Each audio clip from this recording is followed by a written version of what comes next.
Baik, kita akan lanjutkan kembali perbincangan. Pak Niko, bagaimana memberikan tanggapan terhadap kesiapan baik dari tim hukum 01 kemudian juga 03 yang sudah memiliki amunisi siap, mempersiapkan semuanya dengan matang, para saksi, para ahli untuk bisa mendukung permohonan mereka. Silakan Pak Niko. Ya, terima kasih. Bagi kami ya, apa yang menjadi wacana dari tim hukum 01 maupun 03, ya itu sah-sah saja dalam alam demokrasi kita ini. Namun perlu dicatat juga bahwa kami dari tim hukum nomor 2, dalam hal ini Prabowo Gibran, kami juga kalau seandainya Majelis Hakim mengabulkan permohonan paslon 1 dan paslon 3, kami juga tidak tertutup kemungkinan akan minta dihadirkan anggota DPR RI yang membawahi komisi yang membawahi tentang bansos itu. Dan kami juga berpendapat bahwa mengenai bansos ini bukan hanya kerja pemerintah, tapi juga ada kerja daripada legislatif. Dan itu sudah dianggarkan dalam APBN 2023 dan 2024. Sehingga semua pihak yang berkompeten dalam permasalahan bansos ini kami minta hadirkan kalau misalnya dipaksakan agar 4 menteri itu dihadirkan, dan seandainya kalau Hakim Konstitusi mengabulkan permohonan atau permintaan dari paslon 1 dan paslon 3 tersebut. Itu satu. Yang kedua, kalau masalah sengketa Pilpres. Jadi gini, kami juga sudah cukup hatam dengan sengketa Pilpres ini, di mana 2009, 2014, 2019 kami juga sudah menghadapi, khususnya dari Prabowo Subianto waktu itu, kami sudah cukup menghadapi berbagai kondisi bagaimana yang saat ini dinarasikan atau disampaikan oleh pihak paslon 1 dan paslon 3. Jadi kami sudah tahu, sudah hafal lah itulah namanya itu. Hanya perlu kami tegaskan di sini bahwa setelah pilpres yang terjadi pada saat itu 2009, 2014, 2019, ya kami mengetahui bahwa memang kami dalam posisi yang kalah atau dikalahkan, sehingga kami ya akhirnya menerima bahwa memang harus kami terima kondisi seperti begitu, karena waktu itu kan yang kami hadapi memang orang-orang yang betul-betul berkompeten dalam hal pilpres maupun persidangan di Mahkamah Konstitusi waktu itu. Tapi itu masa lalu yang perlu kami sampaikan, sehingga apa yang menjadi wacana dari teman-teman atau rekan-rekan sejawat yang ada di paslon 1 maupun paslon 3, ya bagi kami itu silakan saja berwacana, silakan saja mengajukan permohonan, semuanya akan ditentukan oleh Majelis Hakim Konstitusi. Apakah dikabulkan atau tidak, ya itu nanti kita lihat hasilnya. Itu kedua ya. Yang ketiga, sesuai dengan topik malam ini yang disampaikan oleh TV One, maka saya perlu ingatkan juga bahwa Mahkamah Konstitusi Republik Indonesia itu telah melakukan atau pemberlakuan deklarasi kode etik dan perilaku hakim konstitusi, di mana dalam deklarasi itu yang awalnya dilakukan pada tahun 2006 dengan peraturan Mahkamah Konstitusi Republik Indonesia nomor 9/PMK/2006. Di situ ada beberapa hal yang perlu disikapi juga dalam deklarasi Hakim Konstitusi tersebut. Nah, perlu kita lihat di sini bahwa Hakim Konstitusi wajib untuk pertama adanya prinsip independensi, itu pertama. Yang kedua, adanya prinsip ketidakberpihakan. Yang ketiga, adanya prinsip integritas. Yang keempat, adanya prinsip kepantasan dan kesopanan. Yang kelima, itu juga ada prinsip kesetaraan.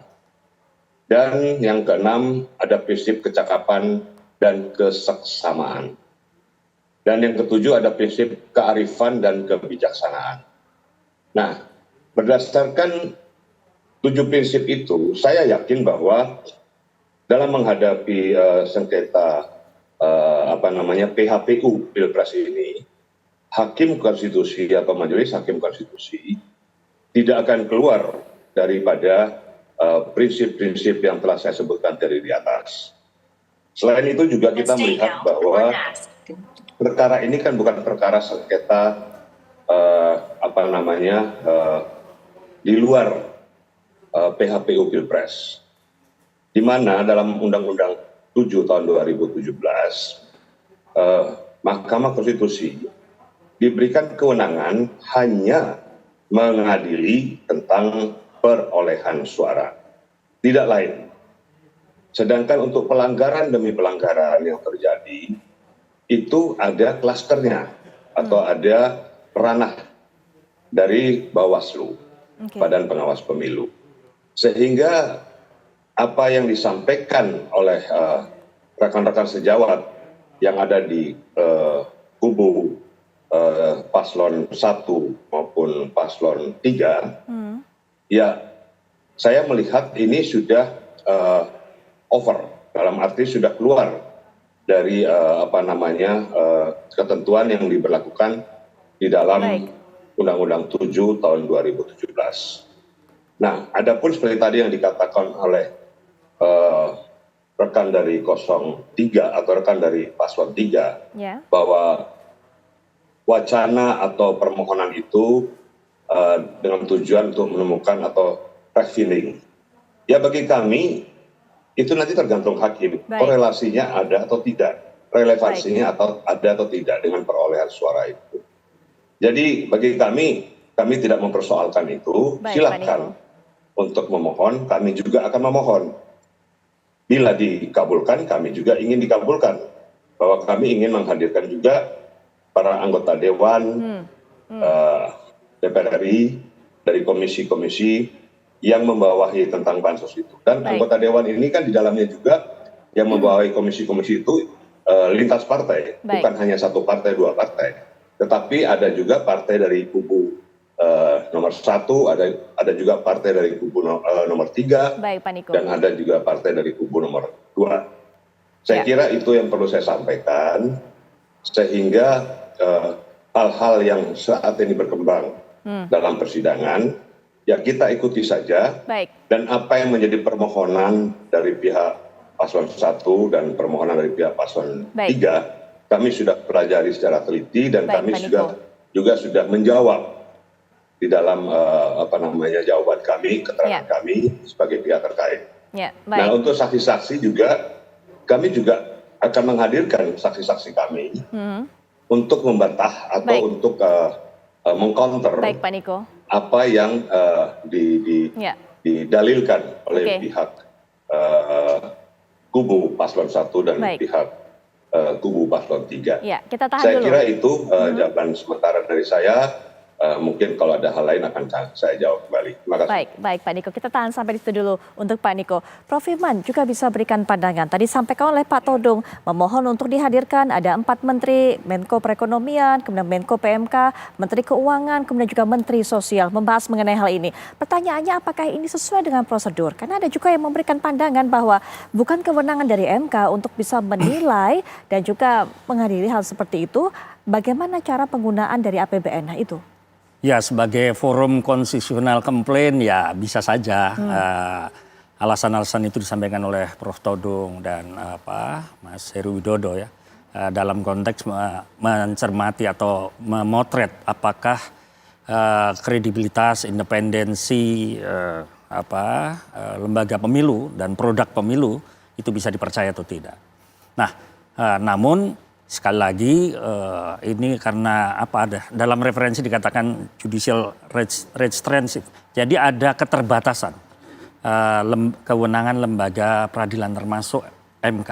MK memang sejak awal didesain secara paradigmatik, memang transisi dari kekuasaan kehakiman Mahkamah Agung yang kaitan dalam menentukan siapa yang terpilih dalam proses PHPU Pilpres adalah signifikansi suara yang menentukan terpilihnya calon. Jadi apakah bisa dibuktikan tidak signifikansi suaranya sehingga bisa menjadi hasil yang sebaliknya, atau justru keputusan KPU semakin menunjukkan legitimasinya. Saya hanya mengatakan ada prinsip namanya litis finire operativ.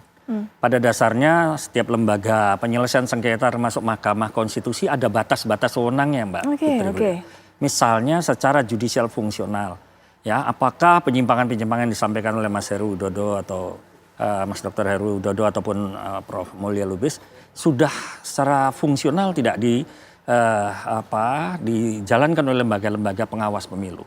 Ya, nah ini MK tidak akan mengambil porsi lembaga lain. Jadi litis finire operativ itu tidak hanya membatasi sengketanya, tapi materi sengketanya, termasuk proses dan waktu sengketanya. Maka sebenarnya ada speedy proses ya, ada proses yang melekat kepada hukum acaranya MK, dia tidak mungkin berlama-lama. Nah makanya kalau kaitan dengan siapa sakti, adu ahli, adu saksi, ya witness battle atau expert battle ya bisa saja terjadi perang ahli dan termasuk menghadirkan para menteri. Tetapi sekali lagi ini kan bukan forum privilegium yang menguji pertanggungjawaban presiden dan menteri-menteri kabinet. Nah tentu ini irisan yang akan menjadi perhatian Mahkamah Konstitusi. Saya selama tadi disampaikan ada beberapa potret putusan Mahkamah Konstitusi yang sudah pernah terjadi. Memang presidential body ya, MK kelihatannya sebagai lembaga akan mengikuti presiden-presiden yang sebelumnya. Sekalipun Prof. Mulya memberikan komparasi di beberapa negara ada yang kepala negara kemudian di default atau didiskualifikasi karena. Tetapi struktur desain lembaga Mahkamah Konstitusi Indonesia saya rasa tidak jauh dari desain awal transisi dari Mahkamah Agung kepada Mahkamah Konstitusi, yaitu menilai signifikan tidak suara yang ada pada calon itu untuk memastikan siapa sebenarnya yang memenangkan pertarungan Pilpres sekarang. Baik, Prof. Todung, ini ada masalah di ranah kewenangan. Apakah betul kemudian apa yang dimohonkan oleh 01 dan 03 ini memang betul tempatnya ini ada di MK? Nanti bisa diberikan tanggapan, termasuk juga kalau tadi dikatakan oleh Prof. Firman, kalau melihat bagaimana MK kita selama ini akan mengikuti keputusannya presiden-presiden sebelumnya. Berbeda dengan MK di negara lain. Nanti Prof. Todung untuk bisa berikan pandangan, kita akan jeda sejenak. Apa kabar Indonesia Malam akhir pekan akan segera kembali saat lagi.